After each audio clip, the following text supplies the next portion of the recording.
Hello everyone. Today we are going to discuss an essential topic in histology and cytology that plays a crucial role in tissue processing: decalcification. Have you ever wondered why bone and teeth are difficult to cut into thin sections for microscopic examination? The answer lies in the presence of calcium salts, which make these tissues extremely hard and brittle. This hardness not only damages the microtome knife, but also makes sectioning and staining very difficult.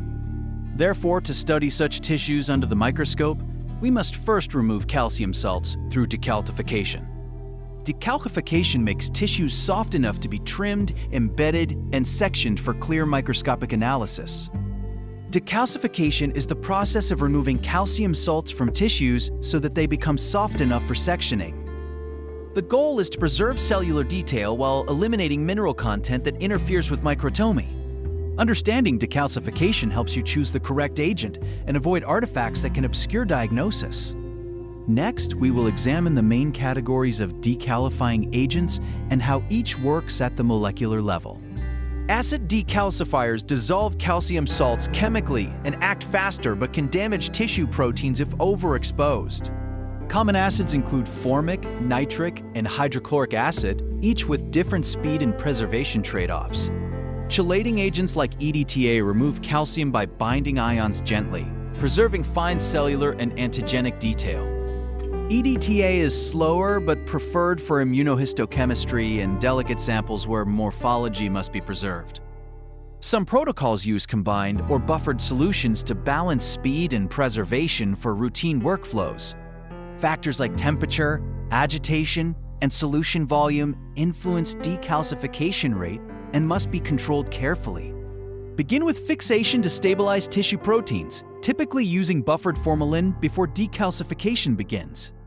Trim specimens to reduce thickness and improve penetration, then place them in adequate volume of decalcifying solution. Monitor progress regularly using radiography, chemical testing, or physical flexibility checks for endpoint determination.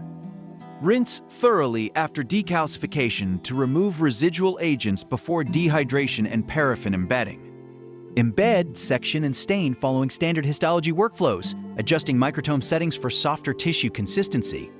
Include clear labeled step-by-step diagrams and simple animations showing calcium ions leaving the tissue matrix during processing. Troubleshooting tip: if sections crumble, decalcification may be incomplete. Check endpoint tests and extend processing cautiously. If staining is weak or cellular detail is lost, over-decalcification or harsh acids may be responsible. Review your protocol choices. Safety first. Handle acids and chelators with appropriate PPE, use fume hoods, and follow correct waste disposal practices. Quality control. Run control samples and log solution changes, temperature, and decalcification times for consistent results.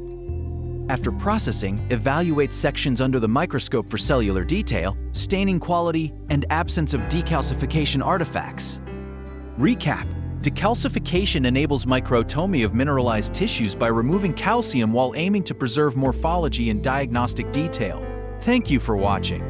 And that wraps up today's topic. If this explanation helped you understand the concept more clearly, make sure to like the video and subscribe to this channel for more simplified lab technology and radiology lessons powered by AI. We break down complex subjects in hematology, biochemistry, microbiology, pathology, X-ray, MRI, and diagnostic imaging, step by step, so you don't just memorize, you truly understand.